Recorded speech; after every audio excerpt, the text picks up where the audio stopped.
몰입을 방해하는 최대 적은 스마트폰. 아이폰은 스티브 잡스와 그의 연구팀이 6개월 동안 집중적으로 몰입해서 개발해낸 제품인데, 이 결과물이 오늘날 인류의 집중력을 해치는 주 원인이 되었다. 몰입이 어려운 이유. 인간은 자연의 일부로 자연의 법칙을 따른다. 엔트로피 증가의 법칙이란 모든 현상은 언제나 전체 엔트로피가 증가하는 방향으로 진행된다는 자연 법칙. 여기서 엔트로피는 무질서한 정도로 생각하면 이해하기 쉽다. 즉, 이 세상은 계속 무질서해지는 방향으로 흘러간다는 것.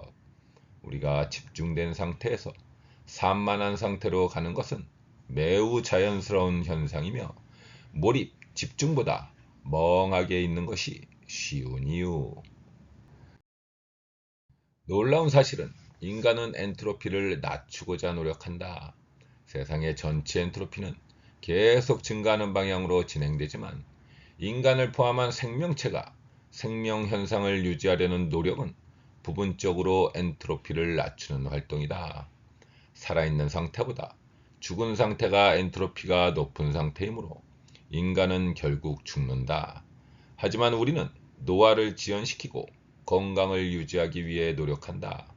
엔트로피가 낮은 음식을 먹고 엔트로피가 높은 배설물을 배출함으로써 음의 엔트로피, 내계 엔트로피를 인체에 공급하고, 운동을 통해 근육을 단련함으로써 노화와 죽음에 역행하려 한다.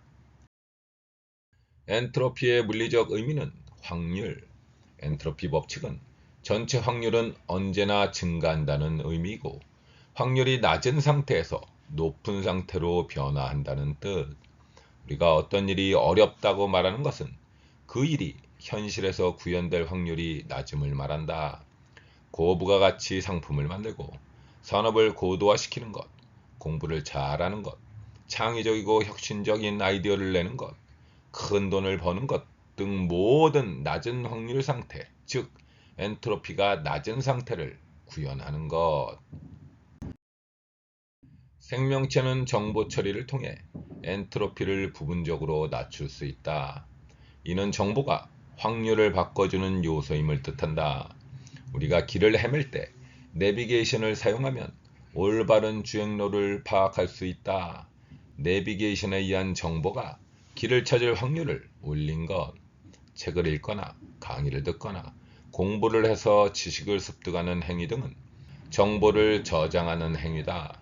이렇게 입력된 정보들은 우리가 삶에서 보다 낮은 확률을 구현할 수 있게 도와준다.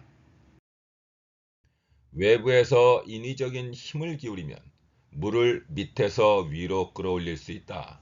펌프와 같이. 여기서 중요한 것은 인위적, 의도적인 힘, 노력이다.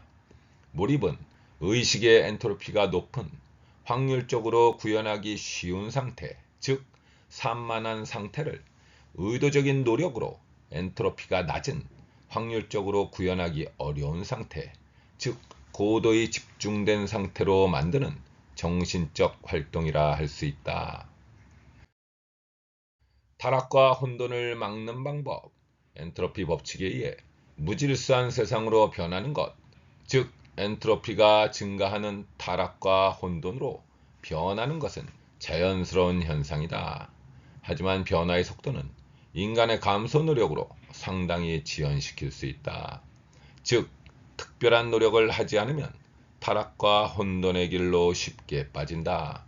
개인뿐 아니라 사회 국가의 흥망성쇠도 마찬가지. 타락과 혼돈이라는 엔트로피 증가 경향에 맞선 노력이 생명체의 수명을 연장시키듯 사회의 정의와 평화를 연장시킨다.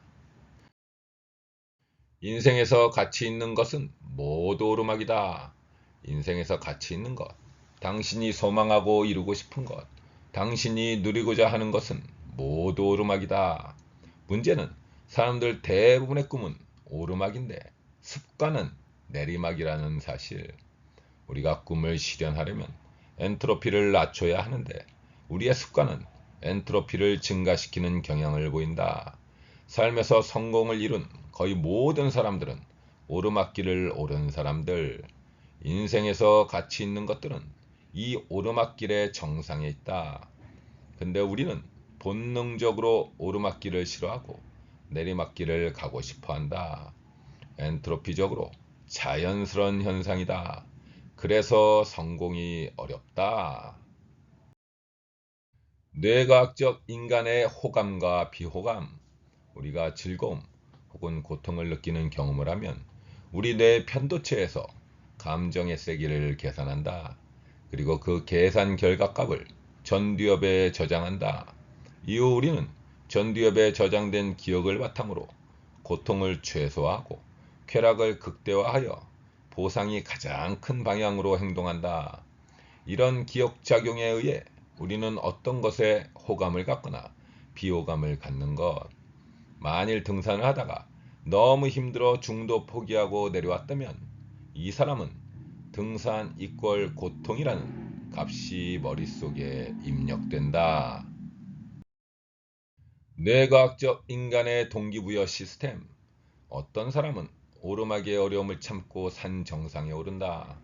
정상에 다다르는 순간 성취감, 상쾌감 등 커다란 쾌감을 느끼는 것은 더 이상 오르막의 고통이 없다는 안도감으로 도파민, 엔돌핀과 같은 신경 전달 물질들이 과대 분출되기 때문 이때 느끼는 쾌감이 강한 호감을 불러일으키고 이내 우리 뇌 속에는 좋은 기억으로 저장된다. 즉 오르막의 고통이 정상에서의 강한 희열로 기억이 대체된다. 이런 기억이 강화되면서 등산 매니아가 되는 것이다. 오르막을 오를 수 있는 유일한 방법. 본능을 거스르고 기꺼이 오르막을 오를 수 있는 메커니즘은 최후의 짜릿한 보상이다.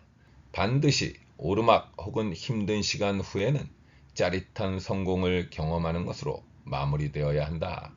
이는 공부, 연구, 스포츠, 예술, 직장, 업무 등 모든 분야에 적용. 따라서 우리가 어떤 일을 하더라도 최선을 다하되 엄청 노력했는데 지긋지긋했어 라는 경험은 피해야 한다. 대신 엄청 노력했는데 좋았어 라는 경험을 해야 한다. 그래야 다시 그 노력을 되풀이할 수 있기 때문. 작은 성공의 기쁨이 그 일을 오래 할 수 있게 하고 결국 큰 성공을 만드는 원리가 바로 이것이다. 인생에서 가치 있는 것들은 오르막 정상에 있다. 올라가는 것은 힘들다. 본능에 역행하고 자연 법칙을 거스르기 때문. 하지만 누구는 올라가서 달콤함을 느낀다. 작은 산부터 올라가 보자. 라차차 화이팅 신바람 이박사였습니다.